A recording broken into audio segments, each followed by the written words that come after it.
per puntualitzar una qüestió, i després hi ha unes conseqüències també per a les persones que prenen aquestes decisions. És a dir, jo de Castelló vaig estar 2 anys en Castelló, vaig passar a ser l'editor dels informatius de Ràdio 9 en els anys 97 i 98 a València, i en un moment determinat va entrar un director nou quan va tenir la majoria absoluta del Partit Popular, i al cap d'un temps va canviar el director i va dir s'ha de tirar a tota la gent en contracte temporal de programes perquè aquestes no són de la corda.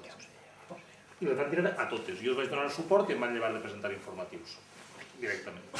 Escolta, jo després, si necessiteu advocat, no sé què o què tal, i em van llevar de presentar informatius. Al cap d'un temps va arribar la guerra de l'Iraq, van intentar censurar totes les informacions de la guerra de l'Iraq. Jo em vaig oposar a això i vaig fer una vaga contra la guerra de l'Iraq que es va convocar. L'endemà em van llevar de fer de tot. És a dir, em van deixar... Jo entrava a la feina, m'assentava en una cadira i no feia res. I així un dia altre va veure si m'agarrava una depressió. I això era una tàctica. És a dir, i els altres companys ho veien, aquesta idea també es veia. Llavors me'n vaig anar i els vaig denunciar. Els vaig denunciar per vulneració de drets fonamentals i de drets contra la vaga. Llavors sabien que la meva companya treballava a Barcelona i només la veies cap de setmana. Em va posar a fer caps de setmana de matinada. A veure si rebentava. I vaig guanyar el juí i a partir d'ahir he estat, a cada vegada que he intentat això, és a dir, tornem als tribunals i en això he pogut treballar i anar fent notícies i tal. És a dir, quan anava entrant gent nova, ve aquesta realitat i és difícil que en un ambient així tingueu en compte que el màxim responsable de recursos humans de la casa està processat per assetjament sexual i abús sexual de 3 treballadores i li demanen 10 anys de presó, i aquest tio organitzava totes les relacions laborals a la casa. És a dir, penseu en el que estem parlant,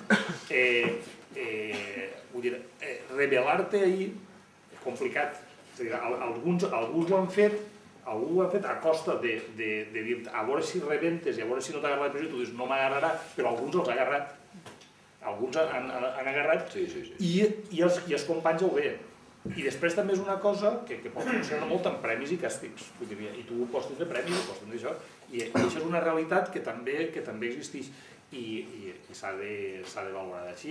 I és cert que quan en els llocs més destacats de la redacció han hagut persones que han fet coses impresentables, però també hi ha oportunitats perquè la gent rectifique pel camí i quan es dona compte que s'han equivocat, de fet, no haver esclatat el tema de les víctimes del metro si una de les persones que tenia responsabilitat en això no haver aparegut en un documental que estem muntant els xavals, no ara les 3 setmanes aquestes glorioses que tots diuen les 3 setmanes, no, en juny de l'any passat, fa un any i mig, i va eixir en un reportatge i va dir senyores, nosaltres vam manipular perquè teníem ordres directes del Palau de la Generalitat. I ho va dir sense que això ho diguera, sense que les persones de Barret Films li ho passaren a Jordi Évole no s'haverà interessat per al tema, perquè no hi hagués això. Per tant, fa falta que algú que s'ha equivocat en un moment determinat o ha pres decisions errònies isca i diga ho he fet malament, però no s'ha hagut ara, hi ha gent que ve dient-ho de fa molt de temps.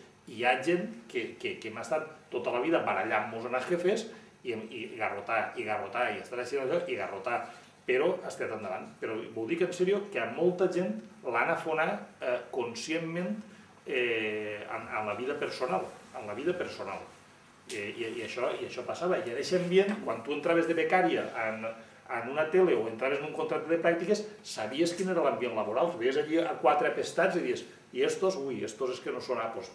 Anirien els altres, perquè si no la meva carrera professional s'acaba.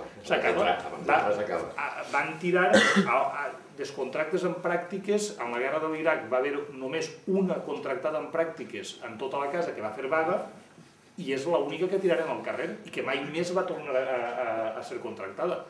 Va guanyar el juí contra l'empresa perquè va denunciar per vulneració, la van mantenir els mesos que va fer falta i mai més. Ja aviso navegantes. Ningú contractat en pràctica que hi hagi així que s'apunta a vaga, que faça res, que renegue contra un cap, que no sé quantos, aviso navegantes. I a poc vas confeccionant un ambient de servidumbre que també afavoreix això. I això no vol dir, i el que diu Lola és obvi, i aquesta realitat existeix en un ambient que va viciant-se en el temps.